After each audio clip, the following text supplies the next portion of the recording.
오늘도 말씀으로 승리하시는 복된 하루 되시길 축복합니다. 11월 4일 우리에게 주신 말씀은 역대하 4장입니다. 말씀 함께 보겠습니다. 제4장.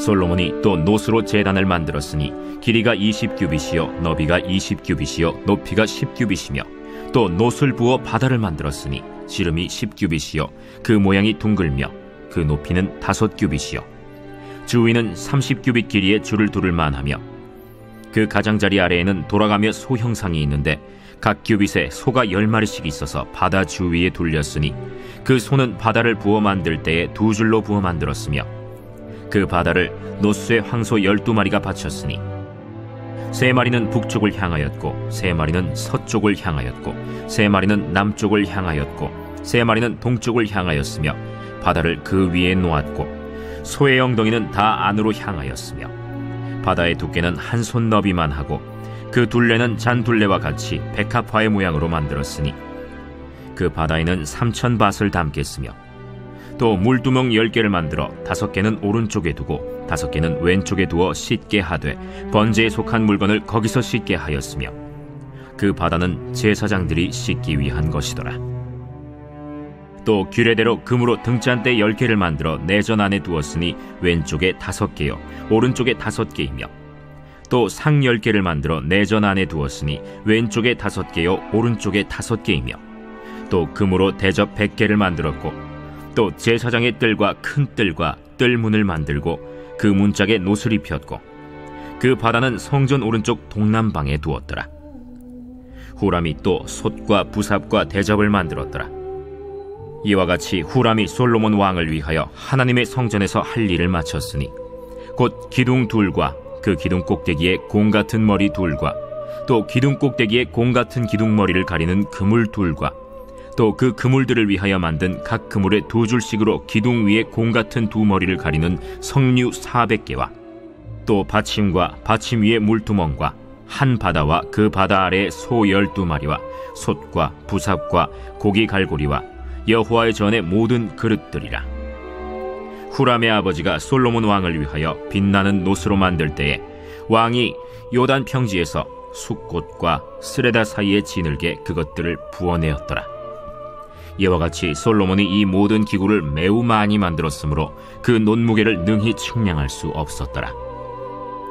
솔로몬이 또 하나님의 전의 모든 기구를 만들었으니 곧 금제단과 진설병 상들과 지성소 앞에서 규례대로 불을 켤 순금 등잔대와 그 등잔이며 또 순수한 금으로 만든 꽃과 등잔과 부젓가락이며 또 순금으로 만든 불집게와 주발과 숟가락과 불 옮기는 그릇이며 또 성전 문 곧 지성소의 문과 내전의 문을 금으로 입혔더라.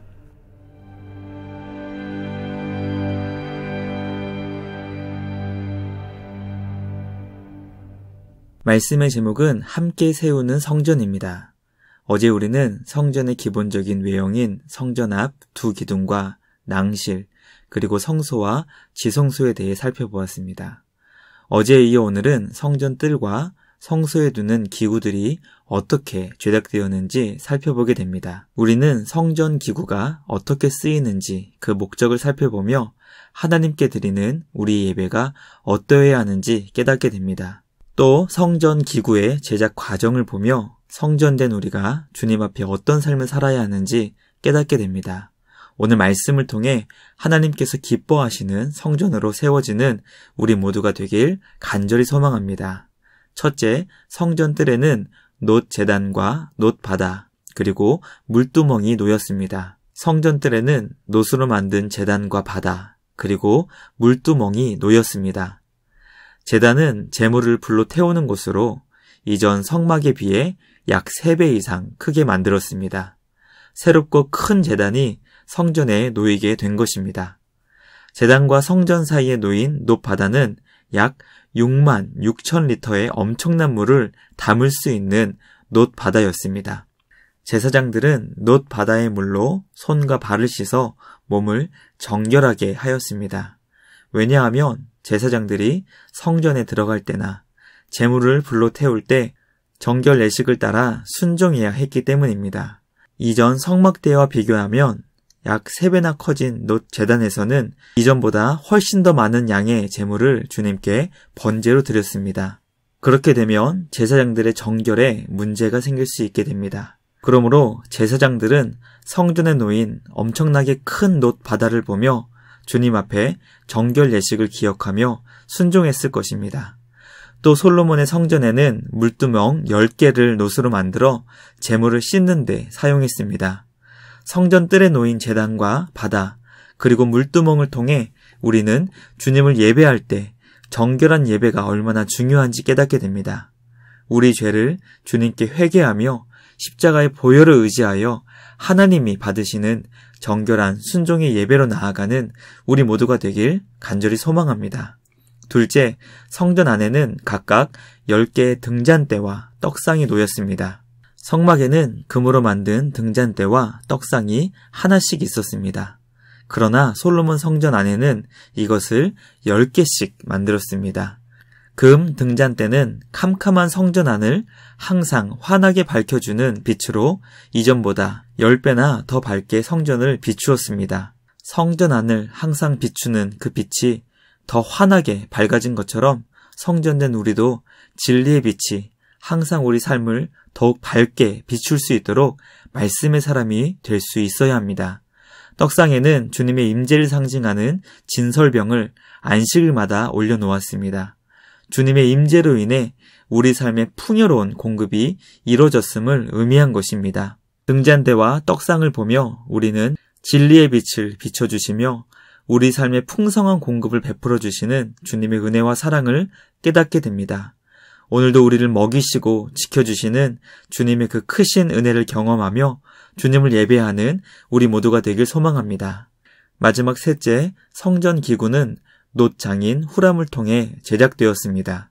본문 18절 말씀은 성전 기구를 만들기 위해 사용된 놋 무게가 측량할 수 없을 만큼 많이 사용됐다고 설명합니다. 성전에서 사용된 이 많은 기구들을 만든 놋 장인은 두루에서 보내준 후람이었습니다. 놋을 사용하여 기구를 정교하고 아름답게 만든다는 것은 결코 쉬운 일이 아니었습니다.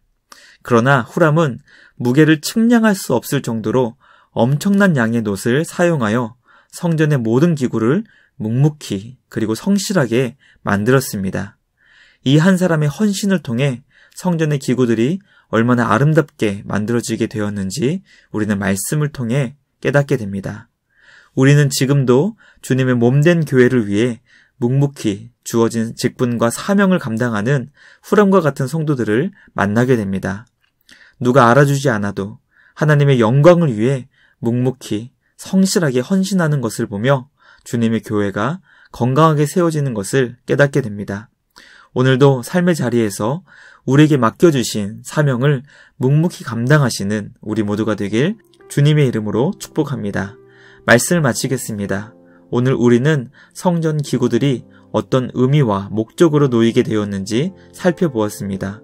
성전 뜰에 놓인 놋 제단, 놋 바다, 그리고 물두멍을 통해 정결하게 주님께 예배하는 순종의 사람이 되어야 한다는 것을 살펴보았습니다. 성전 안에 10개씩 놓인 등잔대와 떡상을 통해 오늘도 우리에게 진리의 빛을 비춰주시고 은혜와 사랑을 공급해 주시는 주님의 사랑을 깨닫게 되었습니다. 마지막으로 놋장인 후람을 통해 우리에게 주신 사명을 묵묵히 성실하게 감당하는 복된 성도의 길을 묵상해 보았습니다. 우리를 주님의 성전으로 세워주시는 주님 안에서 주님께 영광 돌리는 복된 삶 되시길 간절히 소망합니다. 말씀을 생각하며 함께 기도하겠습니다. 주님, 정결하게 예배하는 순종의 사람 되게 하여 주옵소서. 우리에게 진리의 빛을 비춰주시고 주님의 은혜와 사랑을 날마다 경험하게 하여 주옵소서. 주님이 주신 사명을 충성되게 감당하는 우리 모두가 되게 하여 주시옵소서. 말씀을 생각하며 함께 기도하겠습니다.